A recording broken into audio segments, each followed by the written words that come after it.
बुलढाणा जिल्ह्यातून एक अत्यंत दुर्दैवी आणि मन सुन्न करणारी घटना समोर आली आहे. नांदुरा शहरातील 2 अल्पवयीन मित्रांचा पूर्णा नदीत बुडून मृत्यू झाला आहे. रविवारी सकाळी पोहण्यासाठी गेलेल्या या दोन्ही चिमुरड्यांना खोल पाण्याचा अंदाज न आल्याने हा काळाचा घाला बसला. या घटनेमुळे संपूर्ण नांदुरा शहरावर शोककळा पसरली आहे.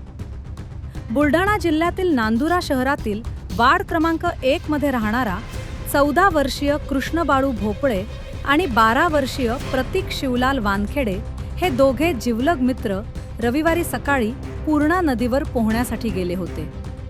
पोहताना नदीच्या खोल पाण्याचा अंदाज न आल्याने दोघांचा पाय घसरला आणि ते खोल पाण्यात वाहू लागले. स्वतःला वाचवण्यासाठी त्यांनी मदतीसाठी आर्त हाक दिली. मात्र नदीची खोली आणि पाण्याचा प्रवाह अधिक असल्याने काही क्षणातच दोघेही पाण्यात बेपत्ता झाले. घटनेची माहिती मिळताच परिसरात एकच खळबळ उडाली. नागरिकांनी तातडीने मदतीसाठी धाव घेतली. त्यानंतर ओम साई फाउंडेशनच्या जलमित्र पथकाला माहिती देण्यात आली. जलमित्र पथकातील गोपाल फंड, उमेश पाखरे, विकास पाखरे, प्रद्युम्न पाखरे आणि राजू पाखरे यांनी क्षणाचाही विलंब न करता पूर्णा नदीत उतरून शोध मोहीम सुरू केली. अथक प्रयत्नांनंतर दोन्ही मुलांना पाण्याबाहेर काढण्यात आले. त्यानंतर त्यांना तातडीने नांदुरा येथील सरकारी रुग्णालयात दाखल करण्यात आले. मात्र डॉक्टरांनी तपासणीनंतर दोघांनाही मृत घोषित केले.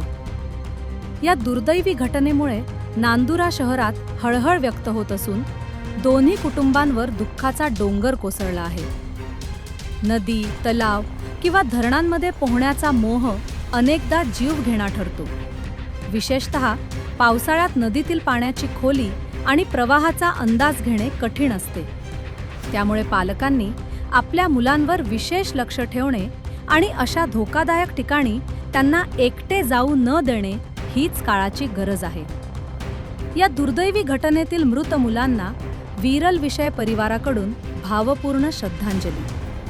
अशाच महत्त्वाच्या आणि विश्वासार्ह बातम्यांसाठी विरल विषयला सबस्क्राईब करा, व्हिडिओला लाईक करा आणि ही बातमी जास्तीत जास्त लोकांपर्यंत शेअर करा. धन्यवाद.